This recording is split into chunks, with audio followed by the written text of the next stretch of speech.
than 10% of the banks are. And the system is massive. I called personally one of the largest banks in America, Bank of America, and I asked them if they were Y2K compliant. And he said, yes. And I said, can you give me something in writing? And he said, hold on. He came back 5 minutes later, and he said, I just spoke with the supervisor, and they said, we're working on it. And we don't have anything in writing as of yet. Right now, I don't find it incredulous to see a run on the banks when people start realizing if they don't solve this problem in 1999, people actually start saying, hey, let's get our money out of the bank. Well, there goes the con game, because there is no money in the bank. There's no money in the bank. Don't think there's any money in the bank. The whole banking system is based on nobody pulls their money out. It's just small increments. If everybody makes a run on the bank, they have to close the banks. If they close the banks, there's a crisis. And it's a crisis of confidence. That's where the crisis lies. It's not that they couldn't just print up the money. Nobody trusts them anymore. And so there's a very potential crisis here very soon in these societies. And all I can say is that Allah subhanahu wa ta'ala wages war on riba. In the Quran, He announced war only on riba, and in the Hadith, only on those who fight His righteous people. Allah and His Messenger, فَأْذَنُوا بِحَرْبٍ مِّنَ اللَّهِ وَرَسُولِهِ. The announced of a war from Allah and His Messenger. The whole financial system is based on this riba. Sheikh Muhammad Ali Sabuni just recently wrote a book on the danger of the global system of usury and the danger of having a war from Allah and His Messenger on humanity. And one of the hadiths of the end of time is that the Prophet ﷺ said, لَيَأْتِيَنَّ عَلَى النَّاسِ زَمَانٍ كُلُّهُمْ يَأْكُلُونَ الرِّبَا. There's coming a time for people, all of them will be devouring usury, and those who don't devour it will be covered in its dust. يُصَابُ بِغِلَالٍ, covered in its dust. So they've created a worldwide web. It's a Bayt al-Ankabut. That's what they call it. In Arabic, World Wide Web is Bayt al-Ankabut al-Alami. And Allah says it's the flimsiest of houses. Another thing that is very possible scenario is any close meteor to the earth that creates a strong magnetic field can completely destroy all of their computer systems. In other words, you have to realize that their power is very, very flimsy. It's just like that web. That's their problem. All of their guided missiles, all of their tanks, it's all computerized technology now. All of it. If the Muslims, as a people, if they were attacked like men, man to man, you see, they can defend themselves. It's only when you bomb them with neutron bombs and fire bombs from the sky, which is interesting because in the Christian text, it says one of the signs that the Antichrist has is that he can throw fire down from the sky on anyone who goes against him. So next one. This is just good advertisement. This is what they want. Control everything, everywhere. Right? That's it, right there. And do it through all these, this World Wide Web system. Next one. World Wide Web. They see it themselves. Next one. There's a hadith in the end of time. كُلُّهُمْ ذِئَابٌ وَالَّذِي لَيْسَ بِذِئْبٍ تَأْكُلُهُ الذِّئَابُ. There's coming a time when all of them are wolves, and the one who's not a wolf is eaten by the wolves.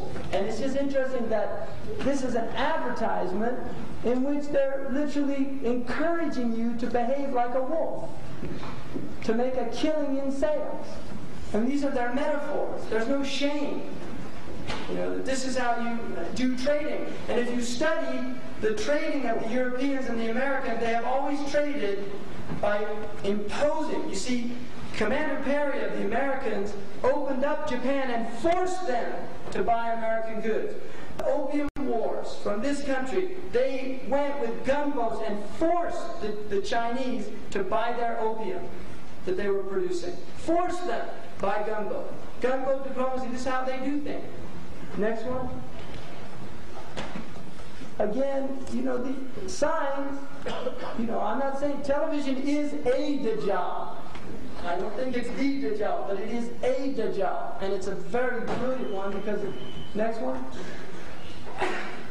Now this is just an artist rendition of Europe coming of, when they finally get their act together. Again, signs, artists, seeing things. Next one. There's something goes with that, but I decided not to. Next one. This is an interesting picture of great rhetorician Zaghloul Basha. He was the head of the Wafd party in Egypt. The point of this is that here you have, in the last century, the Muslims already beardless, you see, beardless, all with their ties, and now they still have the tarbush. They took off the turban, but the tarbush was still there.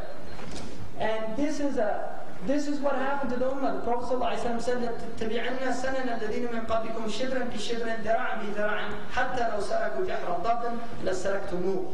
There's coming a time that you'll follow the ways of the Jews and the Christians by handspan, arm length by arm length, to the point where if they go down a lizard's hole, you will go down it too. Al-Iyad said that it means imitating their ways, their dress, the way they eat, the way they... And so this was the beginning of the loss of a Muslim identity and a desire to look like the conqueror.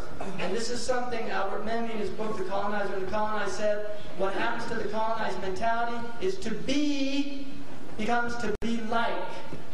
In other words, we want to be like those who colonized us because they see in them a power, and they think that by imitating them they'll get that power. Next, commanding their parents, giving them orders, telling them what to do, which is a very common phenomenon you see now in grocery stores and things like that.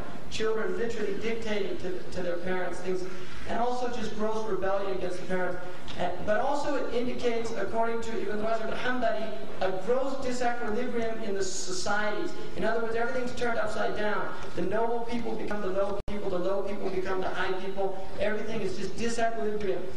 But then he said that you will see the Hufad al-Urat, Ri'a al-Shat, yataqawaluna fil bunyan.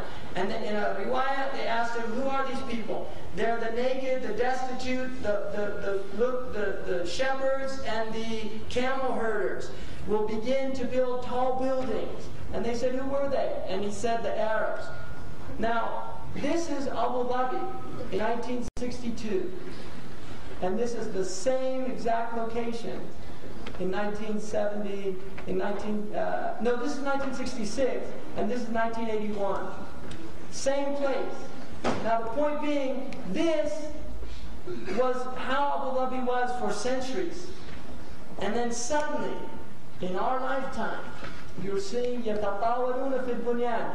And I personally was in a car in the Emirates, and there was a building, there were stories being added onto it, an old building. And I said, what was happening there? And he said, so-and-so built a building, and then another sheikh came and built one taller than his, and he got mad, so he's adding layers onto it to make it taller than the other one. And yatatawaluna means to vie in making tall buildings. But another meaning of it in Ibn Manzur's Lisan al-Arab is to tear down and rebuild. Tear down and rebuild again and again. And this you can see going on all over the world. There's constant, they build roads, then they're too